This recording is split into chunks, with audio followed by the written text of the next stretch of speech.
Alright, ladies and gentlemen, boys and girls, thank you for waiting so patiently on stream. We have the game you have all been waiting to see all afternoon. Ladies and gentlemen, this is the winners bracket semi-finals at Insomnia i45. Spawning over here in the top right position on Daybreak, he is going to be the Red Protoss, arguably the UK's strongest player. Ladies and gentlemen, from Team Dignitas, we give you BlinG.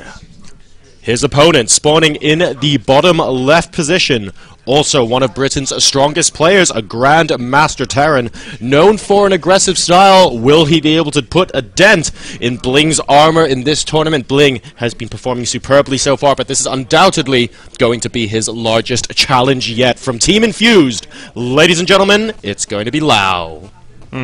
Both these players, of course, very strong showing so far in this tournament. Lau actually beating Fargo 2-0 in this tournament so far in the winner bracket phase. That was actually an upset, considering Fargo did not lose a single map in his group. Indeed, yeah. He was the only player other than BlinG to go 16-0 in the group, and then he went on in the rematch against Funke as well. Exactly. So Lau has a great showing so far, and well, he's going to try to continue his run here. But yeah, BlinG is one of the favorites for this tournament. Of course, both these guys, of course, are great managers as well. You know, of course, Team Infused. I gotta give Leon a quick shout out, and of course, OD for Dignitas. Yep, absolutely.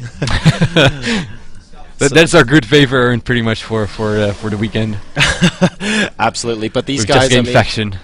Well, these guys have been more or less preparing for this moment all weekend. This is the semi-finals. The 2-racks coming out. Lau here with the proxy racks. And we have a Nexus first coming out from BlinG. Lau might be able to try and punish this.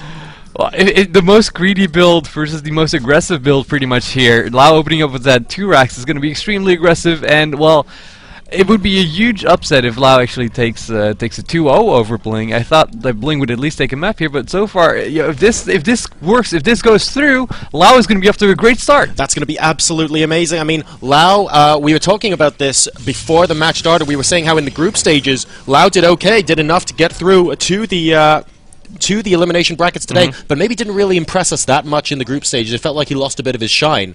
And then today, he's just switched it on, man. He's been 2-0ing everyone all over the place. Exactly. Meanwhile, back in the game, we do see that Forge first, the Forge before the gateway here. After, of course, the Nexus is coming up, and we have a cannon loading on up. Lau is basically seeing this and he's like, oh well, this is the ticking time bomb. As long as I can get that bunker in place and make sure that the turret actually doesn't focus it down, the bunker doesn't get focused, I can actually get something done here. Wow, Lau actually taking out the scouting probe from BlinG here and waiting with those Marines so that BlinG knows that Lau is stationing a couple of Marines on the low ground before moving out with the Marines. But sadly, the photon cannon at the front of the base is now complete for BlinG. We'll have to wait and see if Lau can continue the aggression, but the first bunker is probably just going to have to be cancelled here. Yeah, Lau missing the timing on that. I thought that was too close. You know, I thought the SV was just going to get focused, and now cancel forced on that. It's not a huge loss, of course. A single cancel is not that big of a deal, but still, it's going to be very tough to actually get his way in here. He might just have to run by.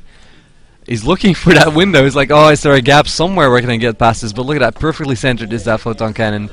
BlinG relatively calm here under pressure so far. No panic mode coming out. Dropping the scan as well as Lau. He just wants to get a reaction on exactly how much BlinG has back in his base so that he knows whether or not he can try and brute force this through.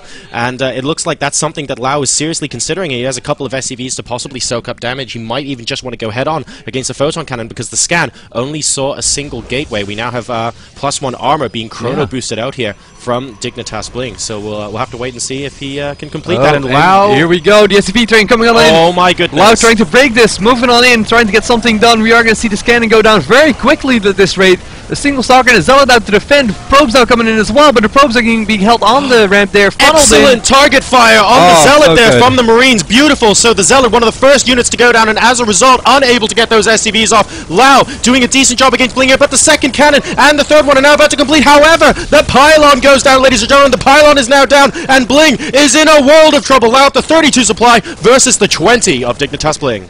Yep, and now BlinG actually in dire straits, knows that he can't really hold his natural, so that's pretty much given up. He might want to try to rebuild a pylon here later on, but there's no way to basically deal with the units right now in his main. So many SCVs that are going to get the Stalker! The probes are going to be able to get the Marines if he's not careful, but more and more reinforcements coming in. It looks like the Stalker is now going to be chased around by the SCVs while the Marine reinforcements going to be able to take out the probes at the natural, and BlinG is looking to be in a huge amount of trouble here. One of the Stalkers goes down, only a single Stalker left, but at the same time, only a couple of Marines. SCVs, though, are reinforcing, and we have got more and more Marines streaming out across the map. Lau looking in a very strong position here, and I think he's going to be taking this game very shortly indeed. Yep, even if he uses all the aggressive units right now, he is such a worker lead still. And you know, we always say that one Stalker can kill pretty much infinite Marines with perfect micro.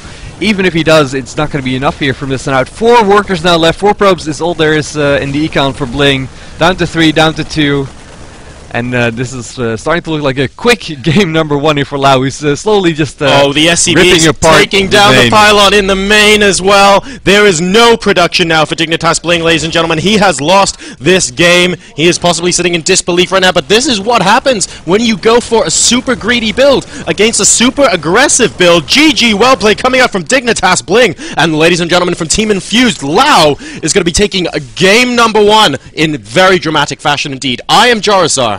And I'm Martin. And we'll be right back with game number 2, guys, after this commercial break. Don't go anywhere.